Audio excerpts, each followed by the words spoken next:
ఓం సాయిరాం. బాబా భక్తులందరికీ కూడా నమస్కారం అండి. అందరూ కూడా సుఖంగా సంతోషంగా ఎప్పుడూ కూడా ఆనందంగా ఉండాలి అని చెప్పి ఆ బాబాగారి తరపున నేను కూడా మనస్ఫూర్తిగా కోరుకుంటున్నాను. ఈరోజు బాబాగారు అందించే సందేశం ఏంటి అంటే కనుక, తల్లి, రేపే పంచగ్రహ కూటమి, అందులో నీకు గొప్ప ఆనందాన్ని ఇచ్చే ఒక శుభవార్త అనేది నీ చెవిన పడేలా చూస్తాను. నువ్వు ఇది అర్జెంటుగా విను తల్లి, నాపై గౌరవంతో విను తల్లి అని చెప్పి ఏదో ఒక తెలియని సందేశాన్ని బాబాగారు మనకి అందించాలి అనుకుంటున్నారండి. మరి బాబాగారు అందించాలి అనుకుంటున్న ఈ సందేశం ఏంటో మనం స్వయంగా బాబాగారి మాటల్లోనే తెలుసుకుందాము.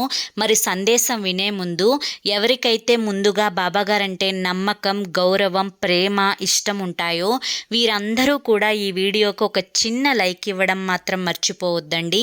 అదేవిధంగా మన ఛానల్ని సబ్స్క్రైబ్ చేసుకోవడం కూడా మర్చిపోవద్దు. మరికొంతమంది సాయి భక్తులకు వీడియోని షేర్ చేయడం కూడా మర్చిపోవద్దు. ఇక చాలామంది గురువుగారి గురించి అడుగుతున్నారు, అక్క తేల్చుకోలేని సమస్యలతో సతమతమైపోతున్నాము, మీకు తెలిసిన గురువుగారి గురించి ఒక్కసారి చెప్పొచ్చు కదక్క అని చెప్పి అడుగుతున్నారండి.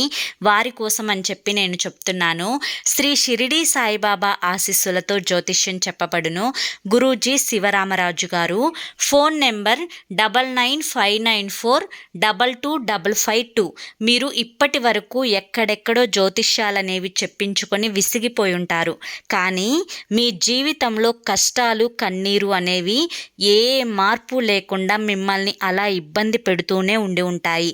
కానీ మీకు ఎటువంటి సమస్యలున్నా కానీ, ప్రేమ, పెళ్ళి, ఉద్యోగం, రాజకీయం, సంతానం లేక ఇబ్బంది పడుతున్నా, భార్యాభర్తల మధ్య గొడవలున్నా, అప్పుల బాధలున్నా, లేదంటే సంపాదించిన ధనం అనేది ఇట్లా వచ్చి అలా ఖర్చు అయిపోతున్నా, ఎటువంటి సమస్య ఉన్నా కానీ ఒక్కసారి నమ్మకంతో ఈ గురువుగారికి కాల్ చేసి చూడండి.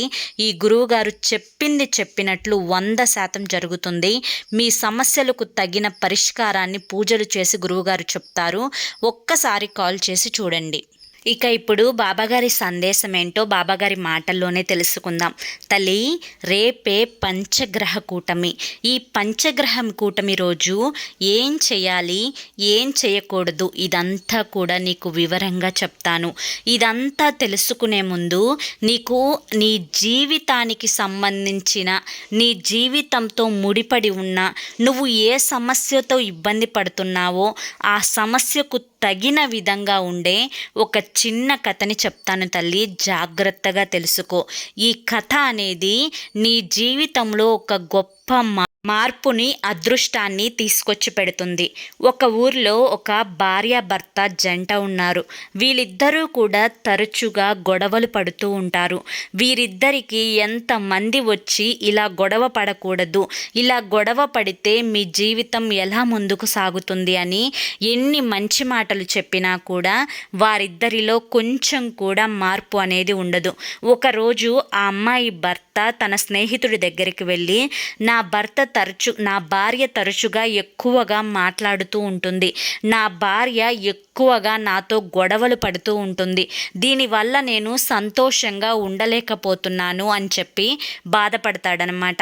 అప్పుడు ఆ ఫ్రెండ్ అంటే ఆ స్నేహితుడు ఇతనితో చెప్తాడు, మన ఊరి చివర ఒక ఆశ్రమం ఉంది, ఆశ్రమంలో ఒక గురువుగారు ఉంటారు, ఆ గురువుగారి దగ్గరికి వెళ్ళి నీ సమస్య ఏంటో చెప్పుకున్నావు అంటే ఆ సమస్యకు తగిన పరిష్కారాన్ని గురువుగారు చెప్తారు, వెంటనే వెళ్ళి నీ సమస్యను వివరించుకోపో అని చెప్పి చెప్తాడనమాట.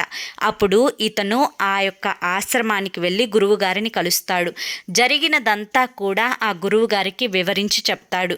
అప్పుడు ఆ గురువుగారు, నేను ఒక చిన్న కథ చెప్తాను బాబు. ఒక ఊర్లో ఒక ఆశ్రమం ఉంది. ఆశ్రమంలో ఒక గురువుగారు ఉన్నారు. ఆ గురువుగారి దగ్గర ఎంతోమంది శిష్యులు అనేవి ఉంటూ ఉంటారు. కానీ అందరూ శిష్యులలాగా ఒక శిష్యుడు మాత్రం ఉండడు. ఎందుకంటే ఆ శిష్యుడు ఎక్కువగా మాట్లాడుతూ ఉంటాడు.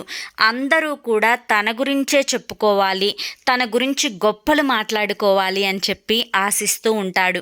అయితే ఒకరోజు తన శిష్యులతోటి, అంటే తన తోటి శిష్యులతోటి ఆ శిష్యుడు ఏమని చెప్తాడు అంటే, మాది చాలా ఉన్నతమైన కుటుంబము, మాకు చాలా డబ్బులున్నాయి, పొలాలు ఉన్నాయి, ఆస్తులు ఉన్నాయి, అయినా కూడా నేను ఈ ఆశ్రమంలో వచ్చి ఉండడానికి కారణం ఏంటి అంటే, నేనేంటో తెలుసుకోవాలి, నేను ఆత్మ జ్ఞానాన్ని సంపాదించుకోవాలి అనే ఒకే ఒక్క కారణంతో ఈ ఆశ్రమానికి నేను వచ్చానే తప్పితే నాకు గతి లేక ఈ ఆశ్రమానికి వచ్చి ఉండడం లేదు అని చెప్పి గొప్పలు చెప్పుకుంటూ ఉంటాడనమాట. ఇలా రోజులు గడుస్తూ ఉంటాయి. ఒకరోజు ఆశ్రమంలో పెద్ద గురువు గారు ఈ శిష్యులందరినీ పిలుస్తారు. నాయనా, నెల మారుతుంది, అంటే మాసం అనేది మారుతుంది. ఈ మాసం నుంచి మళ్ళీ వేరే మాసం వచ్చేంత వరకు సరిగ్గా 30 రోజుల సమయం పడుతుంది. కనీసం మీరందరూ ఈ మాసం మొదలయ్యేటప్పుడు ఒక సంకల్పాన్ని అనుకోండి. ఈ సంకల్పం మీద మళ్ళీ 1 తారీఖు వచ్చేంత వరకు మీరు నిలబడగలిగారు అంటే కనుక మిమ్మల్ని మీరు కొంతవరకైనా కానీ తెలుసుకున్నట్లే అని చెప్పి ఆ యొక్క గురువు శిష్యులకు చెప్తాడనమాట. ఇక గురువు చెప్పినట్లుగానే ప్రతి ఒక్కరూ కూడా వారి యొక్క సంకల్పాలని అనుకొని ఆ గురువు గారికి ఆ సంకల్పం ఏంటో చెప్పి అక్కడి నుంచి వెళ్ళిపోతున్నారు. కానీ ఎక్కువగా గొప్పలు చెప్పుకొని ఎక్కువగా మాట్లాడే ఈ శిష్యుడు ఎవరైతే ఉన్నారో, ఈ శిష్యుడు గురువు దగ్గరికి వచ్చి చెప్తాడు, అందరిలాగా నేను చిన్న చిన్న సంకల్పాలని అనుకోను, నేను పెద్ద సంకల్పాన్ని అనుకుంటాను గురువుగారు.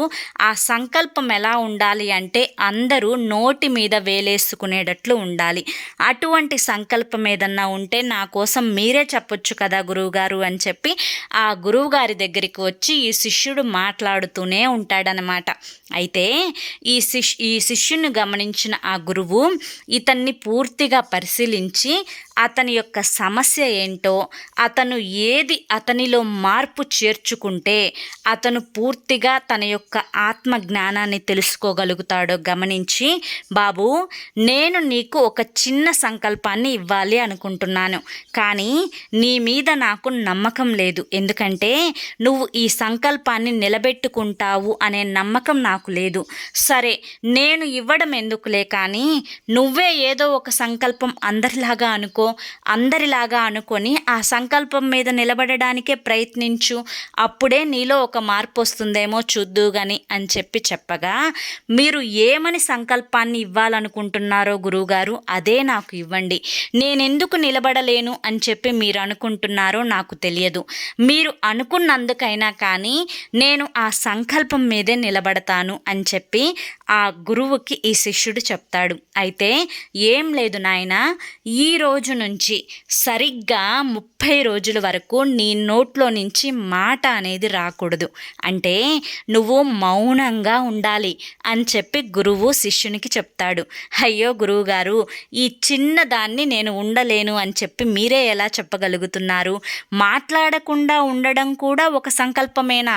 ఇది నా దృష్టిలో చాలా చిన్న పని, నేను ఖచ్చితంగా మాట్లాడకుండా నెల రోజులు ఉంటాను అని చెప్పి అక్కడి నుంచి ఆ శిష్యుడు వెళ్ళిపోతాడనమాట. సరే నాయనా, నీకు ఎలా అయితే వీలవుతుందో అలా చేయడానికి ప్రయత్నించు అని చెప్పి గురువు కూడా ఆశీర్వదించి పంపిస్తాడు. ఇక ఒకరోజు గడుస్తుంది. ఆ ఒకరోజు కూడా అతని మాటలని అదుపులో ఉంచుకొని చాలా చక్కగా ఎటువంటి కష్టం లేకుండా ఆ శిష్యుడైతే ఆ సంకల్పాన్ని ఒకరోజు పూర్తి చేయగలుగుతాడు. రెండవ రోజు కొంచెం కష్టంగా ఉన్నా కానీ ఎలాగైనా కానీ రెండవ రోజు కూడా పూర్తి చేయగలుగుతాడు. ఇక మూడవ రోజు వస్తుంది. ఇక మూడవ రోజు వచ్చేసరికి అతనికి ఊపిరాడనట్లంత పని అవుతుంది. ఎన్నెన్నో ప్రశ్నలు. మనిషి సైలెంట్గా ఉన్నాడు కానీ మనసులో తెప్పలు తెప్పలుగా మాటలనేవి అలా వస్తూనే ఉన్నాయి. ఒక రకమైన సంఘర్షణ, ఒక రకమైన యుద్ధం అనేది అతను మానసికంగా అనుభవిస్తున్నాడు. కానీ పైకి మాత్రం ఏమీ మాట్లాడకుండా సైలెంట్గా ఉంటున్నాడనమాట. అయితే గురువుగారి దగ్గరికి వస్తాడు. ఒక పేపర్ పెన్ను తీసుకొని వచ్చి, గురువుగారు నేను సంకల్పాన్ని కరెక్ట్గా చేస్తున్నానా లేదా అని చెప్పి ప్రశ్న వేసి రాస్తాడనమాట. ఆ పేపర్ గురువుగారికి చూపిస్తే గురువుగారు చదివి, నాయనా నీ యొక్క కళ్ళని నేను పరీక్షించిన తరువాత నువ్వు పైకి మాత్రమే మౌనంగా ఉంటున్నట్లుగా అనిపిస్తుంది, కానీ అంతర్గతంగా అంటే లోపల ఎన్నో రకాలైన ప్రశ్నలతో ఒక చిన్నపాటి యుద్ధమే జరుగుతుంది నీ మనస్సులో, నిజమేనా అంటే అతను అవును గురువుగారు అని చెప్పి తల అటు ఇటు ఊపుతాడనమాట. కేవలం యాక్షన్తోనే, అంటే మాటలేం మాట్లాడడు. ఇక సరే నువ్వు ఎంతవరకు ఉండగలుగుతావో అంతవరకే ఉండు, ఏం పర్వాలేదు, ఎందుకంటే నీతో పాటు సంకల్పించుకున్న వారందరూ కూడా 3వ రోజునే వారి యొక్క సంకల్పానికి బ్రేక్ చేసి వారు మళ్ళీ వారి యొక్క మామూలు దినచర్యను ఎలా జరుపుకుంటున్నారో అలాగే జరుపుకుంటూ ఉంటున్నారు. నువ్వు కూడా నిలబడగలిగితేనే నిలబడు, ఇందులో బలవంతమేమీ లేదు. నీవు మాట్లాడాలి అనిపిస్తే మాట్లాడు, నీ యొక్క సంకల్పాన్ని బ్రేక్ చేయాలి అనుకుంటే బ్రేక్ చేయి అంటే మళ్ళీ పేపర్ మీద రాస్తాడు. లేదు గురువుగారు నేను నిలబడగలుగుతాను అని చెప్పి మళ్ళీ అతను వెళ్తాడనమాట. తన యొక్క గదిలోకి వెళ్తాడు. ఈసారి మనసులో ఏమనుకుంటాడు అంటే, ఎలాగైనా కానీ నేను సంకల్పం మీదే నిలబడాలి అనుకొని తన యొక్క గదిలోకి వెళ్ళి అవసరమైనప్పుడు మాత్రమే బయటికి రావడం, తన పనులు చూసుకోవడం, మళ్ళీ అవసరం తీరిపోయిన తర్వాత గదిలోకి వెళ్ళడం, ఇలాగే చేస్తున్నాడనమాట. ఇలాగే 10 రోజులు గడిచిపోయాయి. 10 రోజులు గడిచిపోయి అతను ఒకే గదిలో ఉండడం వల్ల ఇంకా అతని యొక్క మానసిక సంఘర్షణ అనేది జరుగుతూనే ఉంది. గురువుగారి దగ్గరికి వచ్చి అదే పేపర్ మీద రాసి వివరిస్తాడు. అతను మళ్ళీ సంకల్పాన్ని బ్రేక్ చేయమని చెప్తాడు. కానీ అతను మళ్ళీ బ్రేక్ చేయదలుచుకోక ఒకసారి ఏం చేస్తాడంటే అడవుల్లోకి వెళ్ళిపోతాడనమాట. అడవుల్లోకి వెళ్ళి ఎన్ని చోట్ల కూర్చోవడానికి ప్రయత్నిస్తాడు, ఎక్కడా కూడా తన మనసు అంగీకరించదు. ఇక అలా దూరం వెళ్ళగా అరణ్య మధ్య మార్గంలోకి వెళ్ళి అక్కడ ఒక చెట్టు కింద రాయి కింద ధ్యానంలో కూర్చుంటాడు. మొదట్లో అక్కడంతా కూడా సైలెంట్గా ఉంటుంది. నరమానవుడు కూడా ఆ అడవిలో ఉండడు. ఏదో శబ్దాలు అనేవి వినిపిస్తూ ఉన్నాయి. తన మనసులో కొంచెం భయం, ఆందోళన, ఎన్నో రకాల ప్రశ్నలు అనేవి మెదలాడుతున్నా కూడా వాటన్నింటినీ కూడా ధిక్కరించి అతనికి ఇక ఏరే ప్రపంచం ఏది కనిపించనీయకుండా చేసుకొని ధ్యానంలో కూర్చొని అలాగే ఉండిపోతాడనమాట 30 రోజుల వరకు. ఇక ఆశ్రమంలో ఉన్న మిగతా శిష్యులు, వారితో పాటు గురువుగారు కూడా ఈ అబ్బాయి అడవుల్లోకి వెళ్ళిపోయాడు, ఏ క్రూర మృగాలో అతన్ని తినేసి ఉంటాయి అని చెప్పి అలా ఒక్కొక్కరు ఒక్కొక్క రకంగా అనుకోవడం మొదలుపెట్టారు. ఇలా మొదలుపెట్టిన తర్వాత 3 నెలలు అనేవి గడిచిపోయాయి. 3 నెలల తర్వాత అసలు ఆ శిష్యుడి యొక్క ఊసే ఆశ్రమంలో వినబడడం మానేసింది. ఎందుకంటే అతన్ని పూర్తిగా అందరూ మర్చిపోయారు. ఇక 3 నెలల తర్వాత ఆ శిష్యుడు గురువుగారి దగ్గరికి వస్తాడు. అప్పుడు కూడా గురువుగారి దగ్గరికి వచ్చిన తర్వాత మిగతా శిష్యులు, గురువుగారు అందరూ ఇతన్ని చూసి ఆశ్చర్యపోతారనమాట. ఏంటంటే మునుపు వెళ్ళిన వ్యక్తికి ఇప్పుడు తిరిగి వచ్చిన వ్యక్తికి చాలా తేడా ఉంటుంది. అతని కళ్ళల్లో ఏదో ఒక ప్రశాంతత, అతని యొక్క దేహంలో ఏదో ఒక దైవత్వం అనేది అందరికీ కనిపిస్తూ ఉంటుందన్నమాట.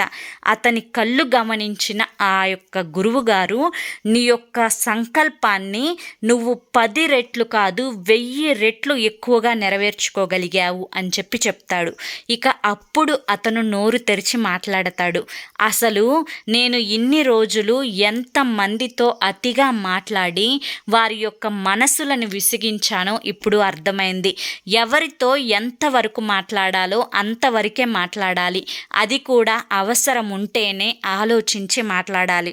అనవసరంగా మాట్లాడడం వల్ల మన మీద అలుసు ప్రభావం అనేది ఏర్పడడంతో పాటుగా మనం చెప్పే మాటలకి కూడా విలువ ఉండదు.